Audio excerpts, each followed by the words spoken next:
Welcome back to the electric side of things. Today I'm going to show you how to use a meter at home just to check the receptacle.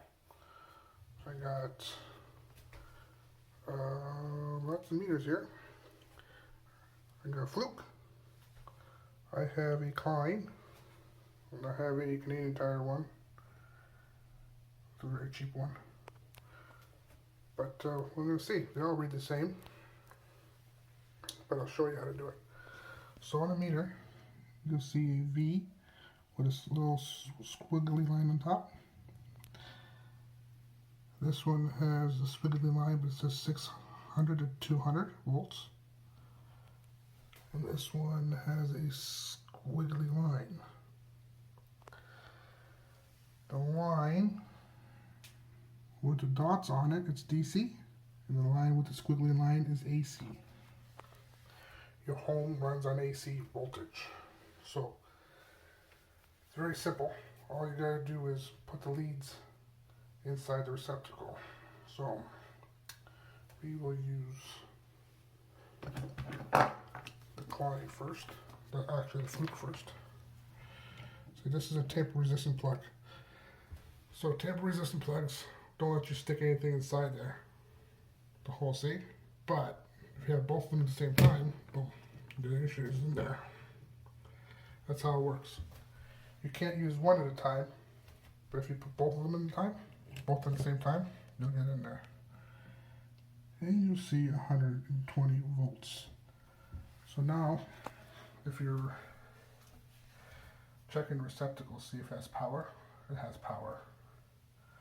This is a GFI receptacle, so you know it has power when it says 120. It also has a light on it, but if you go from, if you take this out here, you can take one at a time.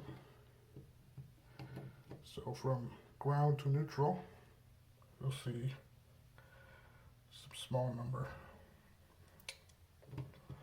If you go from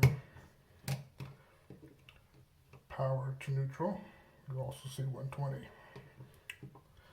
So what you're reading there is the potential difference of the voltage. So the neutral and the ground is connected together in your panel box, in your main service of your house. So you won't see no difference because they're both the same. But you'll see the difference between the neutral and the power because the potential difference between both is 120 volts or 121 or whatever it is. We'll just move a little bit back and forth. So that's how you check it. And these meters are all the same. So we'll take this one off here. We'll try Klein meter. Did it? Wait, 121.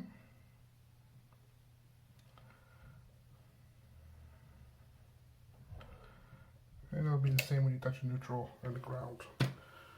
And this one here, do it again. Here goes. See, 121 volts. So for home purposes, these are whatever you can use, they're all good. For industrial purposes, you need a Cat 3. So that's a Cat 3. This is a Cat 3. I think this was not a Cat 3. I don't know what it's a Cat.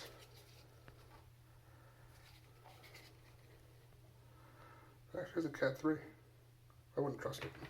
Not in my life, though. So that's how you check it with the multimeters. So if you're at home and you're wondering, but the easier way is you buy one of these. Little tester. Shove it in there. Bam. See the two lights? Means you're good to go. And your receptacle's working just fine. This one also tests GFI. So now this GFI doesn't work because I tripped it. And the funny thing to know about it is I get a lot of questions about my sink has a plug but it has no GFI beside it. Usually what they do is, see, they only put a GFI in this one room, and after that GFI, it's protected.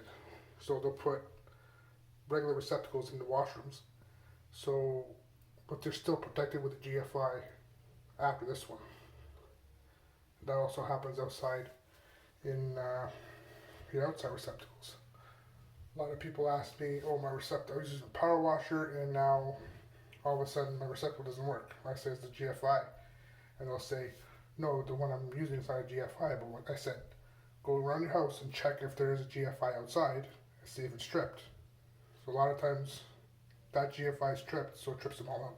So they're all connected to that one GFI. So there you go. So pull that out. Now the light's gone. Light's back on. Power's back on. Electricity is dangerous. And there is also clamp-on meters. That is a clamp-on meter too. So this meter reads volts and DC volts. Then there's resistance. And then there's amps. So this clamps onto a wire. And then it reads the amps of a phase. I'll also show you how to use the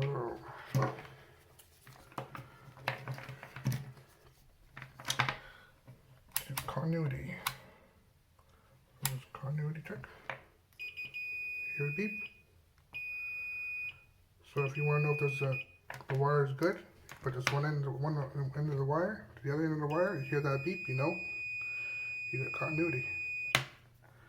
So if you put this on the power wire and you touch this to the ground wire, if you hear that, you got problems. So that's how you check the continuity or resistance. You hear the beep, you're good to go.